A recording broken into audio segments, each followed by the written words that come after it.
place them up by 3, block of quartz. 1, 2,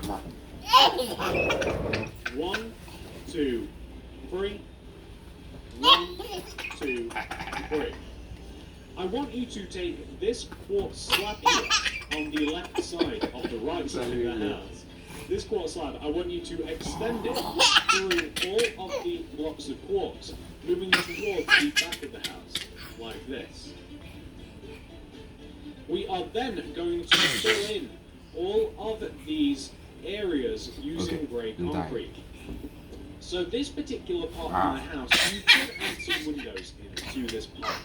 And I might, just to mix it up a little bit. But this part of the house is kind of like the underground part. It's kind of supposed to be hidden, you know?